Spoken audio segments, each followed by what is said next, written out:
नमस्कार, स्वागत है आपका चुनावी चर्चा में। चुनावी चर्चा कारवां आज मौजूद है उत्तर प्रदेश के जनपद मुजफ्फरनगर के गांव गोयला में, जहां पर हम बात करेंगे ग्राम पंचायत प्रधान पद के भावी प्रत्याशी सुभाष चंद्र जी से। गांव की प्रमुख समस्याओं को लेकर, भ्रष्टाचार, महिला आरक्षण, देश के ज्वलंत मुद्दे और शहीदों को मिल रहे सम्मान को लेकर। पंचायत चुनाव का बिल्कुल बच चुका है, उसी परिप्रेक्ष्य में मौजूद हैं ग्राम पंचायत प्रधान प्रत्याशी के साथ में। आइए बात करते हैं। सर, स्वागत है आपका। जी नमस्कार। सर, सबसे पहले आपसे बात करूं गांव की प्रमुख समस्याओं को लेकर। वे समस्याएं जिनको जिनसे आमजन पीड़ित है, जिनसे आप चाहते हैं ग्रामीण समस्याओं और निजात पा जाए, क्या क्या वे समस्याएं हैं जिनको आप प्राथमिकता पर लेकर हल कराने का प्रयास करेंगे? दरअसल एक तो जितने हमारे गांव के लोग हैं, सबसे ज़्यादा पीड़ित आज के समय पे बिजली के बिल को लेके हैं, क्योंकि कहीं न कहीं जब से प्राइवेटाइजेशन हुआ है तो उसके चलते उनको ये नहीं पता कि पर यूनिट कितना देना है, और मीटर हमेशा ख़राब रहते हैं, तो उसके चलते वो उनके ऊपर इतना बिल हो जाता है जिसको वो दे नहीं पाते। तो कहीं न कहीं जेई, एसडीओ उनको इतना प्रताड़ित करते हैं, कहीं न कहीं एक मीडिएटर को ढूंढ के वो समाधान की सोचते भी हैं, लेकिन उनके पास इतना पैसा नहीं है। एक तो ये प्रमुख समस्या है। दूसरी समस्या है पानी की निकासी की। मोस्टली सभी गाँव में ये मूलभूत समस्याएं हैं। तीसरी चीज़ है कि वेस्ट मैनेजमेंट की।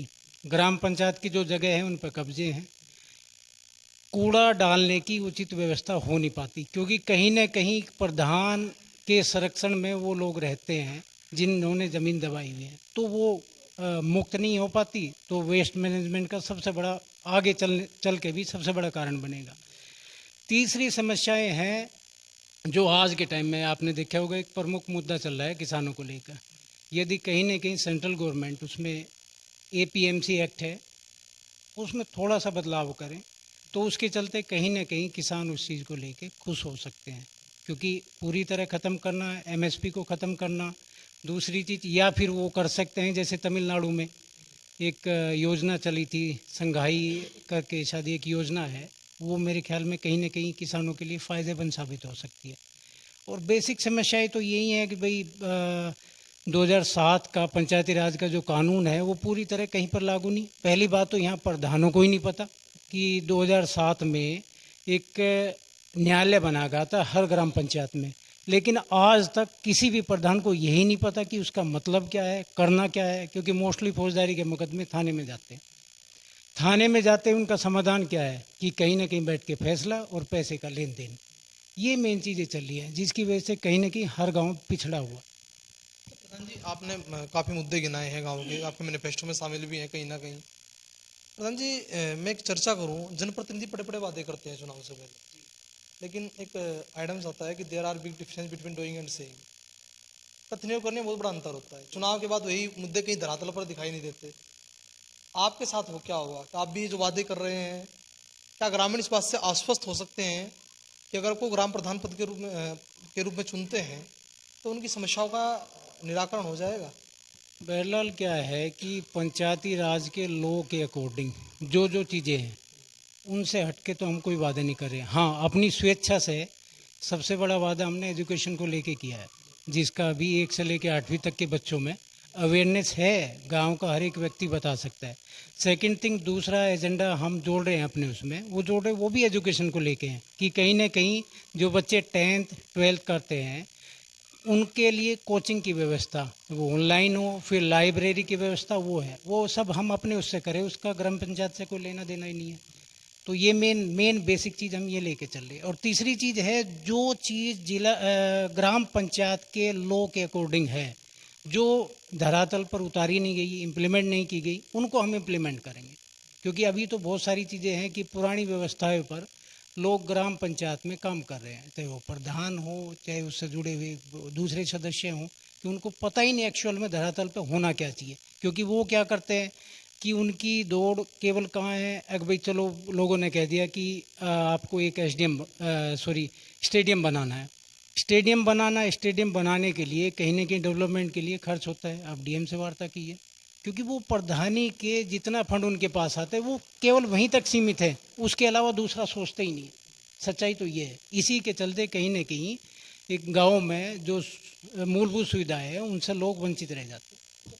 वो देश को आज़ाद हुए 74 साल हो चुके हैं, हम साफ पानी लोगों को नहीं पिला पाए, कितना बड़ा विडंबना का विषय है। मैं बात करूं, अगर जनप्रतिनिधि जो वादे करते हैं उन पर खरा उतरते तो आज जो समस्याएं दिखाई ना देती। आज भी भ्रष्टाचार चरम सीमा पर है। इस भ्रष्टाचार का आप जिम्मेदार किसको मानते हैं? कहीं ना कहीं जनता इसलिए जिम्मेदार होती है, अधिकारी वर्ग जिम्मेदार होता है, सरकार जिम्मेदार होती है? देखिए, तरफ तो कहीं ना कहीं इसमें जनता भी है, और सेकंड थिंग सबसे मेन चीज़ पर जितने ये अधिकारी हैं, आप अधिकारी का बड़े स्तर पर तो आप नहीं कह सकते, क्योंकि उन लोगों को उस चीज़ की जानकारी है नहीं। स्टेट गवर्नमेंट अपनी तरफ से पूरा प्रयास करती है कि कहीं ना कहीं जो योजनाएं वो ला रही हैं, जैसे पेयजल की योजनाएं थी, उसमें क्या है कि कहीं ना कहीं 50-100 मीटर की दूरी पे जाके वहाँ से सैंपल लेके पानी की टेस्टिंग की जाए। तो उसके लिए पैसा भी आया है, पैसा सभी के पास आया, लेकिन सही मायने में उसका इम्प्लीमेंटेशन नहीं हुआ। तो इसमें आपका ना जनता आवाज़ उठाती इस चीज़ के लिए, क्योंकि हर बार राज्य सरकार ये कहती है कि भाई जितनी हमने घोषणाएं दी, जितना पैसा दिया, आप कहीं ना कहीं दीवार पर उसको छपवा दो। पढ़ा सबने है, लेकिन आवाज़ किसी ने नहीं उठाई। तो इसमें कहीं ना कहीं जनता भी तो उस चीज़ के लिए वो हो गई कि उन्होंने आवाज़ क्यों नहीं उठाई। एक बड़ा मुद्दा हम चला रहे हैं महिला आरक्षण को लेकर। सरकार चाहती है कि महिला सशक्त हों, पुरुषों के समकक्ष खड़ी हो जाएं आकर। चुनाव में उनको आरक्षण देती है राजनीति करने के लिए। चुनाव लड़ने के बावजूद, जीतने के बावजूद महिलाएं गांव में राजनीति नहीं कर पाती। राजनीति जो करते हैं पुत्र करता है, पति करता है, परिवार के लोग करते हैं। तो महिला आरक्षण जो सरकार की नीति है वो किस हद तक सफल साबित हो रही है? आपका क्या मानना है उसको लेकर? देखिए, महिला आरक्षण को लेके कहीं ना कहीं गवर्नमेंट की सोच बहुत अच्छी है, क्योंकि जो हमने देखा है, यूरोप में देखा है, इधर उधर खुद ही जाके पर्सनली मैंने देखा हुआ है, वहाँ सक्सेसफुल है ये चीज़। पर हमें यदि हम लेडीज़ को यहाँ लें, देहात में लें, तो कहीं ना कहीं प्रॉपर शिक्षा उनके पास नहीं है। उसके चलते कहीं ना कहीं उन चीज़ों से वो वंचित है जो उस बागडोर को नहीं संभाल सकते। कहीं शिक्षा, इस अलग परिवार की रूढ़िवादिता भी कहीं ना वो भी है, क्योंकि हमारे यहाँ थोड़ा सा भी छुआछूत का वो भी चीज़ है कि भाई नहीं, लीड आदमी करेगा, लेडीज नहीं करेगी। वेद तो ये कहता है कि नारीस्तु पूजन्ते रमन्ते तत्र देवता। क्या आर्य समाज के प्रभाव वाले क्षेत्र में ये समस्याएं देखने को मिलती है? क्योंकि ऐसा है ना, पूरी तरह से कोई भी गांव आर्य समाजी नहीं है, क्योंकि जब से आदमी का मदिरा पान की संख्या बढ़ी है, तब से कहीं ना कहीं औरतें भी डरती हैं बाहर जाने से, और फिर थोड़ा दारू पी के दबंगाई सिस्टम में उससे भी औरतें डरती है, क्योंकि औरतें केवल उस चीज़ को लेकर डरती है कि भाई कहीं कोई गलत बात ना कह दे, कोई छेड़ ना दे। बहुत सारी मूलभूत समस्याएं हैं जिसकी वजह से लेडीज़ को डरना पड़ता है। और उसमें क्योंकि जितने वैसे लोग हैं, उनका बैकअप अभी भी बैकअप पिछली सरकारों की तरह एज इट है, मतलब ऐसा कैसा ही है। आप ये नहीं कह सकते एक बार निडर होकर घूमो, क्योंकि देहात में अभी महिला सुरक्षा बड़ा दावा सरकार जो करती है वो कहीं ना कहीं गलत करती है।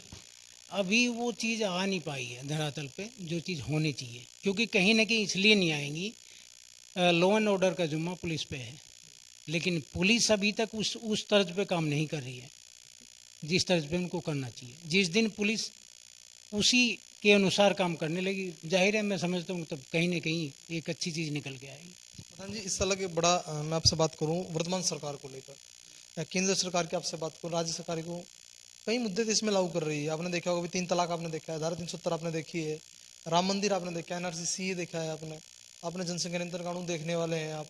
वहीं कृषि विधेयक भी पास हो चुका है। क्या सरकार जो कार्य कर रही है वो देश हित में है, या कहीं ना कहीं देश के विकास के रास्ते में कहीं ना कहीं बाधा उत्पन्न कर रहे हैं? नहीं, जितने मुद्दे धारा 370 है, या फिर राम मंदिर है, या फिर दूसरी चीज़ें, वो तो कहीं ना कहीं देश हित में है। लेकिन मेरा ऐसा मानना है पर्सनली, अध्यादेश को मैंने पर्सनली पढ़ा है, उसमें खामियां है। जैसे मैंने अभी बताया था आपको, APMC एक्ट में यदि वो बदलाव कर दें थोड़ा सा, यदि MSP को पूर्णतः ख़त्म ना करें, तो उसमें कोई ज़रूरत ही नहीं। मैं समझता हूँ कि किसान को किसी चीज़ की और की ज़रूरत है ही नहीं। कहीं ना कहीं कृषि देश में आप थोड़ा सा इससे हाँ, मैं समझता हूँ कि कहीं ना कहीं गवर्नमेंट को करना चाहिए। हालांकि मैंने फेसबुक पे एक पोस्ट भी डाला था इसी चीज़ के लिए कि कहीं ना कहीं या तो तमिलनाडु में जो योजनाएं लागू की थी किसानों के लिए, उसको लागू कर दे, उसको कहीं ना कहीं अध्यादेश में उस जगह दे दे। सेकंड थिंग, APMC एक्ट में वो थोड़ा सा बदलाव कर दे। MSP को इसमें कहीं नहीं दिखागा कि भाई MSP जो है गवर्नमेंट कंट्रोल कर रही है। जब आपने मार्केट ही पूरा ओपन कर दिया कि ये यूरोप तो है नहीं, अगर भाई इतने एजुकेटेड लोग हैं जो अपने हिसाब से कि उस चीज़ को वो कर सकते हैं, तो कहीं ना कहीं कमियां हैं उसमें, मेरा ऐसा में। इस समय मैं आपसे बात करूं, लगभग 5 से 6 प्रत्याशी चुनाव मैदान में होंगे आपके गांव में। ग्रामीण आप ही को वोट क्यों दें?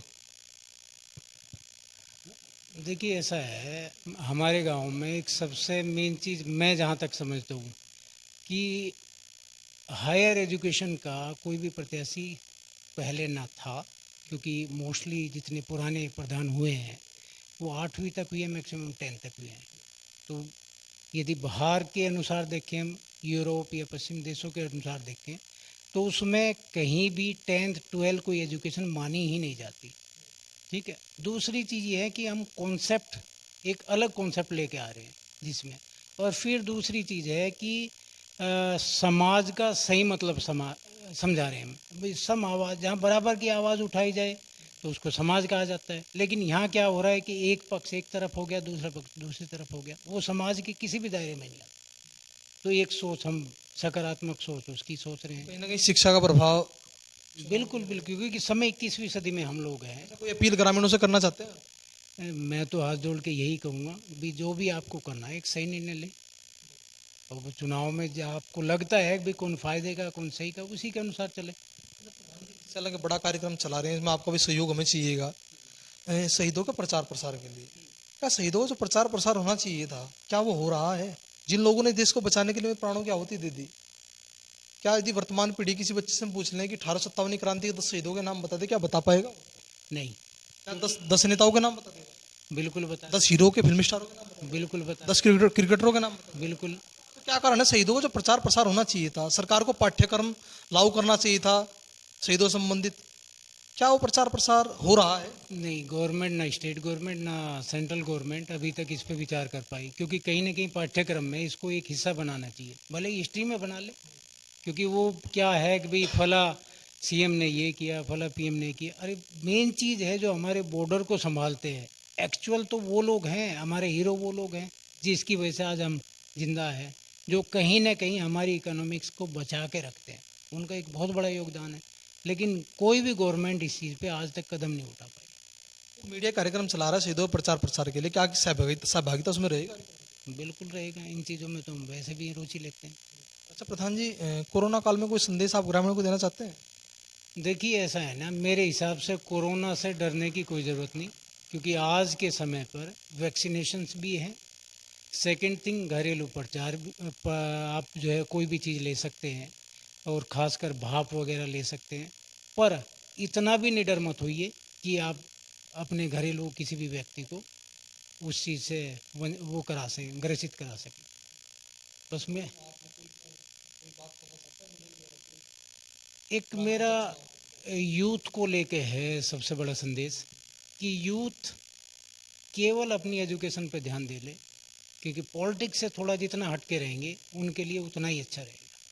क्योंकि कहीं ना कहीं यूथ सबसे ज़्यादा ग्रसित है पॉलिटिक्स को लेके, और मेरा ऐसा मानना है जिस हिसाब से पॉलिटिक्स आज के टाइम में गाँव में घुस चुकी है, वो कहीं ना कहीं एक बहुत गलत संदेश जा रहा है यूथ पर। मेरी अपील है सभी यूथ से कि वो पॉलिटिक्स से थोड़ा हट कर रहे, केवल अपने करियर पे ध्यान दें। धन्यवाद। Thank you. नमस्कार। अभी हम बात कर रहे थे उत्तर प्रदेश के मुजफ्फरनगर के गांव गोयला के जो ग्राम पंचायत प्रधान पद के भावी प्रत्याशी हैं सुभाष चंद्र बालियान जी से, जिनका मानना है कि अगर अब की बार ग्रामीण उन पर भरोसा करते हैं तो गांव की जो समस्याएं हैं उनको खत्म करने का प्रयास वे पूरे भरसक प्रयास वे अपनी तरफ से करेंगे। मुजफ्फरनगर से कैमरा पर्सन अजय राणा के साथ प्रताप आर्य की रिपोर्ट, सच का डर, न्यूज़ नेटवर्क, मुजफ्फरनगर।